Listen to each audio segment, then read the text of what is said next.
un giorno tornavo da Roma e atterrato a Reggio Calabria vedo un numero sconosciuto, no, dalla batteria.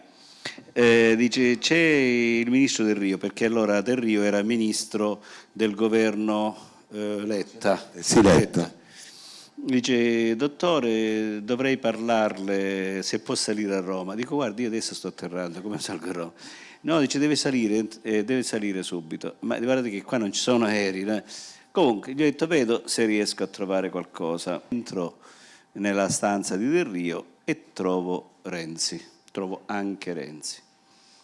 Buonasera dottore, volevo conoscere, è la prima volta che incontro Renzi, esattamente siamo la sera prima che lui andasse da Napolitano. Io più parlavo, più Renzi era entusiasta, direi eccitato. In certi momenti non stava seduto sulla sedia, perché io nella mia testa avevo e ho una rivoluzione nel contrastare le mafie, nel far funzionare il sistema giudiziario. Circa 3 ore di dialogo, mi dice lei deve fare il ministro della giustizia.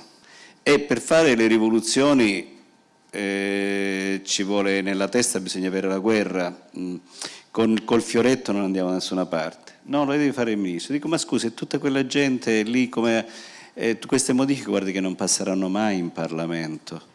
No, mi siederò io da fianco a lei in Parlamento perché queste riforme devono essere votate, eccetera, eccetera. Se io ho carta bianca, rispetto a quello che ci siamo detti, il pomeriggio, durante il giorno poi la gente parla, chiacchiera, tutti già i giornali, c'erano più di 1000 messaggi, si è bloccato il telefono, perché tutti volevano sapere. Alle 15:45, ricordo, mi chiama Del Rio. Dice, dottore, le passo il Presidente. Mi passa Renzi, dice, senta, lei è il Ministro della Giustizia. Siete 8 donne e 8 uomini. Ma non è che poi lei si tiri indietro. Dico, guardi, Presidente, io sono una persona di parola.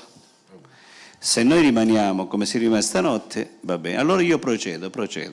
Ai miei collaboratori, stanno litigando per me. No, che dite? Perché loro erano andati dal Presidente della Repubblica sì, a quel punto. Sì. Dovevano uscire da quella stanza.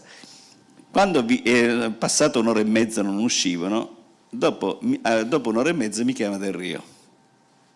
Dice, dottore, le volevo dire che qui c'è il Presidente che non vuole per lei. Dice che lei è un magistrato troppo caratterizzato.